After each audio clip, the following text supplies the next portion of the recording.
बड़े मुद्दे क्या रहे, युवाओं ने किन मुद्दों पर वोट किया होगा, 3 राज्य बीजेपी क्यों जीत जाती? युवाओं के जो मुद्दे उन पे तो कोई बात ही नहीं कर रहा। कोई ऐसी सरकार बताओ जो रोजगार पे बात करे, महंगाई पे बात करे, एजुकेशन पे बात करे, मेडिकल पे बात करे।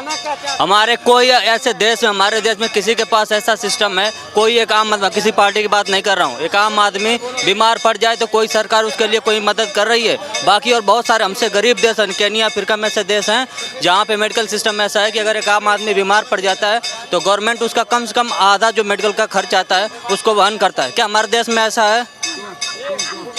क्या हमारे देश में ऐसा कोई? आयुष्मान कार्ड को लेकर तो चर्चा है खूब।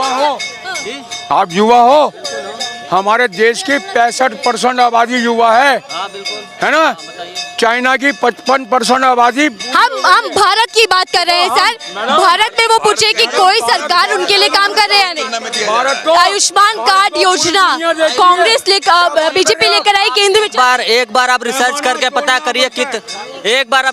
पता करिए कितने लोगों के पास आयुष्मान कार्ड है। आप पूछ लीजिए कितने लोगों के पास आयुष्मान कार्ड है। और एक मिनट रुकिए सर, और में नहीं है। दिल्ली में तो बल्कि सिस्टम है मेडिकल के, कुछ बहुत सारे अस्पतालों में खर्चे होते हैं। आयुष्मान कार्ड जारी नहीं किया दिल्ली में। केजरीवाल के हाथ में आयुष्मान कार्ड नहीं भैया, केंद्र सरकार का है। जाके पहले जांच करिए पहले। कह रहे हैं कि बीजेपी ने भी नहीं सोचा। बिल्कुल नहीं सोचा। कोई एक सिंगल ऐसी पार्टी नहीं है जो लोगों के बारे में सोच रही है। सबको अपने कुर्सी से मतलब, चाहे मोदी हो चाहे केजरीवाल है, वो लोगों को हमेशा बेवकूफ बनाते आए और आज भी बनाए। चाहे कभी के लिए सोच कौन रहा है? वादे दावे तो तमाम पार्टियां कर रही है, बीजेपी तो सत्ता हासिल भी कर ली। दावे बस कर रहे हैं लोग, जो सोच रहे हो करके दिखा रहे हैं। बिहार में देखिए 1 लाख नौकरियां मिली हैं, 1 लाख नौकरियां मिली। बोलिए केंद्र सरकार कितनी नौकरियां दी है सारे प्रदेश में? बिहार में अकेले 1 लाख नौकरियां मिली है। 22,000 बच्चों को बिहार से निकाल दिया स्कूल से। ये नहीं बोलेगा? नहीं बोलेगा। गवर्नमेंट स्कूल से 22,000 बच्चों को बाहर कर दिए।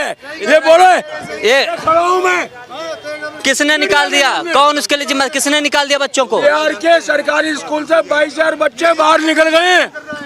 बताओ आपको, स्कूल से कोई नहीं निकाला। आपको गलत डेटा मिला, उसका जानकारी निकालिए पहले। राज्य की सरकार ने काम किया बिहार की, लेकिन केंद्र सरकार काम नहीं कर रही। केंद्र सरकार जो काम कर रही है वो सिर्फ कागज पे दिख रहा भैया। यहाँ ये हो गया, वहाँ हो गया, ये हो गया। जी कैसे जीत गई बीजेपी? 4 राज्यों के नतीजे आए, 3 बीजेपी जीत। अगर देश की 65% जो आबादी वो अनभक्ति करेगी तो कोई पार्टी जीत जाएगी जो अनभक्तों को सपोर्ट करेगी। ठीक है, मैं किसी की बात नहीं कर रहा।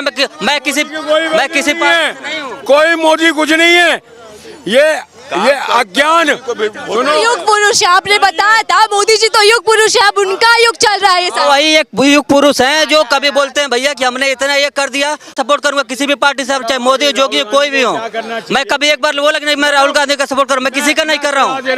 जो लोगों की बात करे, जो एजुकेशन की बात करे, जो मेडिकल की बात करे, जो रोजगारी की बात करे, जो नौकरी की बात करे, हम उसकी सपोर्ट करेंगे। बीजेपी तो कर रही है दावा, कह रहे हैं कि विकास का साथ चाहिए तो बीजेपी को वोट दीजिए। एक बार आप रिसर्च करके देखिए कि अगर आज तक अभी 10 साल पूरे हो गए ना कांग्रेस मोदी गवर्नमेंट के, 10 साल में कितनी नौकरियां आई हैं, मेडिकल लिए कितने ऐसे स्कीम आए। कुछ नहीं दिया, वे जीते क्यों? कुछ नहीं दिया उन्होंने। मैं तो अगर काम नहीं हुआ तो बीजेपी कैसे जीत जाती है? यानी कि मोदी मैजिक चल रहा है। बिल्कुल पब्लिक को पागल ही बनाया जा रहा है। पब्लिक पागल नहीं बनाया जा रहा है, पब्लिक को पागल बनाया जा रहा है। मैं समझ रही थी पब्लिक को पागल कैसे बनाया जा रहा है। वादे कांग्रेस ने भी किए, वादे बीजेपी ने भी किए, विश्वास जनता ने बीजेपी पर क्यों? बिल्कुल 2 मिनट सर 2 मिनट रुक जाइए। कैसे